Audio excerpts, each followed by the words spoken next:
ETF index mutual funds నేర్చుకుని stock మార్కెట్లో రాణించాలనుకుంటున్నారా? వెంటనే ఈ నెంబర్కి కాల్ చేయండి. Hello guys, welcome back to our channel. ఈరోజు మనతో ఉన్నారు స్టాక్ మార్కెట్ అనలిస్ట్ అయిన సుందరం రెడ్డి గారు. మార్కెట్ క్రాష్ గురించి ఈరోజు ఎపిసోడ్లో తెలుసుకుందాం. నమస్కారం సార్. నమస్తే అండి.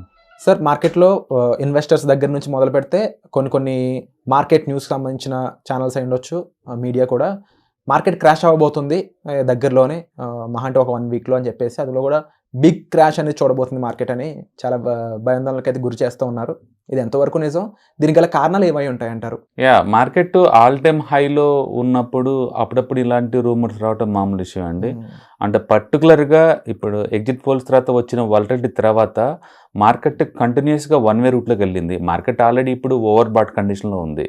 ఎప్పుడైనా ఆర్ఎస్ఐ కనుక అబోవ్ 70 ఉందనుకోండి, ఆ కండిషన్ ఓవర్ బాట్ అంటారు అనమాట. ఇప్పుడు మార్కెట్ స్టేటస్ ఓవర్ బాట్లో ఉంది, ఆల్ టైమ్ హైలో ఉంది. లాస్ట్ 9 days నుంచి మార్కెట్ ఇంతవరకు గ్రీన్లో క్లోజ్ అవ్వాల. అంటే మార్కెట్ గ్యాప్ అప్ ఓపెన్ అవుతుంది, టూ మచ్ వాలటిలిటీ తోటి మళ్ళీ అక్కడే క్లోజ్ అవుతుంది. ఆల్మోస్ట్ అన్ని డోజీ బార్లే ఉన్నాయి అనమాట లాస్ట్ 8 days నుంచి కూడా. ఈరోజు 9th day, ఈరోజు మాత్రం మార్కెట్ క్లియర్గా బేరిష్నెస్ కనపడింది. ఎక్సెప్ట్ ఫార్మా బీస్ అండ్ ఐటీబీసీ రెండు కొంచెం, అంటే ఫార్మా ఐటీ ఒక్కటే కొంచెం స్టేబుల్గా ఉంది ఈరోజు, అండ్ మిగతా మొత్తం కూడా ప్రాఫిట్ బుకింగ్ మోడ్లో ఉన్నాయి అనమాట. సో దీన్ని మనం ప్రాఫిట్ బుకింగ్ అనుకోవచ్చు తప్ప క్రాష్ అనే పదం క్రాష్ అవుతుంది అన్నట్లా వాడలేము. కాకపోతే మార్కెట్ ఆల్ టైమ్ హైలో ఉన్నప్పుడు కన్సాలిడేషన్ అనేది మామూలు ఇష్యూ అనమాట. ఈసారి ఏమైందంటే లేటెస్ట్ వాలటిలిటీ తర్వాత క్విక్గా రికవర్ అయ్యి 9 days నుంచి ఇంతవరకు గ్రీన్లో లేదనమాట మార్కెట్ ఒకసారి కూడా. అందుకని మార్కెట్లో ఎంతకంత మనం కరెక్షన్ ఎక్స్పెక్ట్ చేయొచ్చు. క్రాష్ అనే బదులు కరెక్షన్ అంటే బెటర్ అనమాట. సో మార్కెట్ ఇంతకుముందు ఈ 22,700, అంటే ఇప్పుడు మన మార్కెట్ ఉంది 23,500 దగ్గర ఉంది. అంటే ఈ మార్కెట్ లిటరలీ ఒక 600-700 పాయింట్స్ డ్రాప్ అయ్యి అక్కడ సపోర్ట్ తీసుకునే ఛాన్స్ ఎక్కువ ఉంది. కాబట్టి మార్కెట్ ఇప్పటి నుంచి ముందు పోయేదానికన్నా కూడా టైం కరెక్షను లేదా ప్రైస్ కరెక్షన్ తీసుకొని 22,700 దగ్గరికి వచ్చి రీటెస్టింగ్ కోసం వచ్చే ఛాన్స్ ఉంది. అది కనుక ఫెయిల్ అయింది అనుకోండి, ఇంకొక 1000 పాయింట్స్ కిందకి, అంటే 22,000 దగ్గరకు వస్తుంది. జనాలందరూ ఈ మార్కెట్ క్రాష్ అవబోతుంది, మార్కెట్ కొలాప్స్ అవబోతుంది, అది రాబోతుంది, ఇది రాబోతుంది, ఇవన్నీ న్యూస్ అంతా సమ్మరీ ఏముంటుందంటే వరస్ట్ జరుగుతుంది. దీంట్లో 22,000కి వస్తుందండి అంతే. ఓకే, అందుకని నార్మల్ సినారీలో అయితే 22,700 దగ్గరికి వస్తుంది రీటెస్టింగ్ కోసం. అది కనుక ఫ్లాప్ అయితే కనుక 22,000కి వస్తుంది. కాబట్టి మేజర్ సపోర్టు 22,700, అది ఫెయిల్ అయితే కనుక 22,000 అనుకోవచ్చు. అంత 22,000 దాటి మార్కెట్ వచ్చిందని అనుకోవట్లేదు. అండ్ ఇప్పుడు స్మాల్ ఇన్వెస్టర్స్ లేకపోతే మన ఆడియన్స్ విషయానికి వస్తే, ఇప్పుడు చాలామంది మీరు చెప్పినట్లుగా మ్యూచువల్ ఫండ్స్ సంబంధించిన ఇన్వెస్టర్స్ కానీ, లేకపోతే కొన్ని చోట్ల లంసమ్ పెడదాం అమౌంట్ అనుకునే వాళ్ళు ఉంటారు కదా. అండ్ ఇలాంటి టైంలో మార్కెట్ పడ్డప్పుడు ఎక్కువ యూనిట్స్ వస్తే కొనుక్కోండి అని చెప్పే టైం ఇదేనంటారా? ఈ టైంలో వాళ్ళు ఆగి ఇన్వెస్ట్ చేసుకోవచ్చు అంటారా? డెఫినెట్గా బేసికల్గా మార్కెట్ టైమింగ్ కోసం వెయిట్ చేయడం అనేది వరస్ట్ థింగ్ అండి. మనం పెట్టేది మంత్లీ 5,000, 10,000 దానికోసం వెయిట్ చేయడం waste. Every month irrespective of market పడుతుందా లేస్తుందా ఏమవుతుందో మన సంబంధం లేకుండా పెట్టుకుంటూ పోయి పడ్డప్పుడు మాత్రం ఆ ఆపర్చునిటీని గ్రాప్ చేసుకుంటూ కొన్ని యూనిట్స్ అడిషనల్ కొనుక్కోవడం బెటర్ అనమాట. ఇప్పుడు రీసెంట్గా మార్కెట్ మొన్న నిఫ్టీ 6% పడ్డప్పుడు ఆ రోజు కొన్న వాళ్ళందరికీ డిస్కౌంట్లు దొరికినాయి కదా, 4-5% డిస్కౌంట్లో. అలా అప్పుడప్పుడు డిస్కౌంట్ సేల్ మీద పోక చేయడం తప్పేం లేదు, కానీ బట్ డిస్కౌంట్ వచ్చేందాక వెయిట్ చేసుకుంటే అసలు మార్కెట్లో ఎంటర్ అవ్వడం అనేది చాలా తప్పు. దాని బదులు ఏంటంటే మీ ఇన్వెస్ట్మెంట్ కంటిన్యూ చేయండి, అడిషనల్గా మార్కెట్ డ్రాప్ అయితే తీసుకోండి. బేసికల్గా ఇన్వెస్టర్స్ భయపడాల్సిన అవసరం లేదండి. వాళ్ళు లాంగ్ టర్మ్ ఉంటారు. చిన్న మార్కెట్లో అటు ఇటు షేక్ అవుతున్నా పెద్ద పట్టించుకోరు. బట్ ట్రేడింగ్ పాయింట్ ఆఫ్ లో మాత్రం ఇంపార్టెంట్ లెవెల్లో బుక్ చేసుకోవటం అనేది చాలా ఇంపార్టెంట్.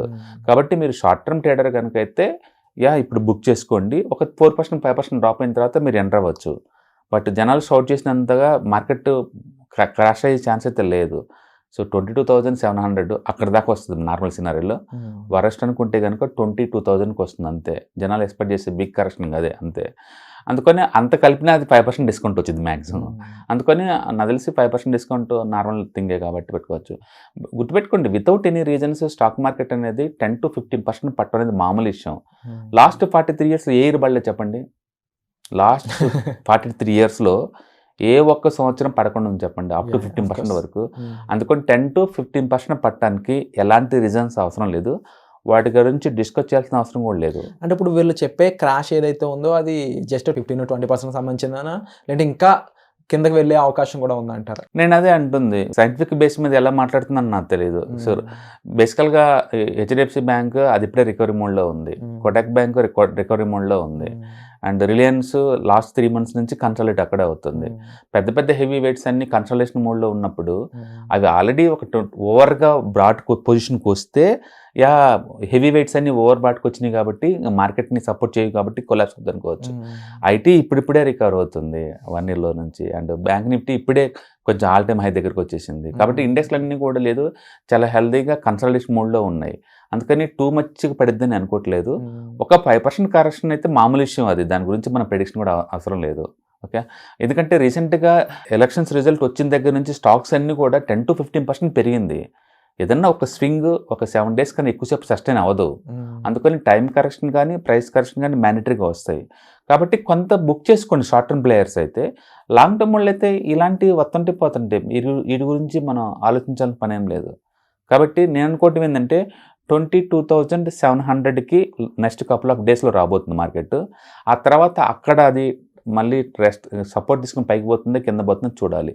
బట్ క్రాష్ అనే పెద్ద పదాలు అయితే నేను వాడను, ఎందుకంటే economy at the rate of 8% GDP growth ఉన్నప్పుడు, అండ్ మంచి హెల్దీ గవర్నమెంట్స్ ఫామ్ అవుతున్నప్పుడు, అండ్ ఎక్స్పోర్ట్స్ అన్ని ఆల్ టైమ్ హైలో ఉన్నప్పుడు, జిఎస్టీ కలెక్షన్స్ ఆల్ టైమ్ హైలో ఉన్నప్పుడు, వరల్డ్ మార్కెట్ మొత్తం చాలా హెల్దీగా ఉన్నప్పుడు అది మార్కెట్ క్రాష్ అవ్వాల్సిన అవసరం లేదు. అండ్ మోర్ ఓవర్ అమెరికాలో డిసెంబర్లో ఎలక్షన్స్ ఉన్నాయి, సో ఇక్కడ యూరోప్లో ఎలక్షన్స్ అన్నీ జరుగుతూ ఉన్నాయి. ఈ టైంలో ఎక్కువ కన్జంప్షన్ స్టోరీలు నడుస్తూ ఉంటాయి. కాబట్టి టూ మచ్ కొలాప్స్ అయ్యేంత లేదు. కాకపోతే వోల్టిలిటీ అయితే ఉంటుంది, ఎందుకంటే ఓవర్ బాట్ పొజిషన్లో ఉన్నప్పుడు స్వింగ్ అటు ఇటు షేక్ అవుట్ అనేది మామూలు విషయం. అదే విషయం లాస్ట్ 9 days నుంచి జరుగుతుందన్నమాట. ఏదన్నా కానీ లాస్ట్ 10 daysలో మార్కెట్ చాలా ర్యాపిడ్గా మూవ్ అయింది. June 4th నుంచి ఇప్పటి వరకు ఎంతో కొంత టైం కరెక్షన్ కానీ ప్రైస్ కరెక్షన్ కానీ మ్యాండటరీ ప్రతి స్టాక్ కూడా. మీరు కనుక షార్ట్ టర్మ్ ట్రేడర్ అయితే కొంత ప్రాఫిట్ బుక్ చేసుకుని పక్కన కూర్చోండి. లాంగ్ టర్మ్ ఇన్వెస్టర్ అయితే మాత్రం ఇన్వెస్ట్మెంట్ కంటిన్యూ చేయండి. భయపడాల్సిన అంతేం లేదండి. బట్ 5 to 10% మార్కెట్ పట్టడం అనేది normal thing, nothing to do with TV channel rating. వాళ్ళ రేటింగ్ కోసం ఏదో మాట్లాడుతూ ఉంటారండి. సో బేసికల్ దాన్ని సీరియస్గా తీసుకోవాల్సిన అవసరం లేదు. Thank you so much sir. ముఖ్యంగా దీనికి సంబంధించి అవేర్నెస్ ఇవ్వడంతో పాటు కొంచెం ధైర్యాన్ని కూడా ఇచ్చారు. Thank you so much. Suman టీవీలో మీ పర్సనల్ అండ్ బిజినెస్ ప్రమోషన్స్ కోసం కింది నెంబర్కి కాంటాక్ట్ చేయండి.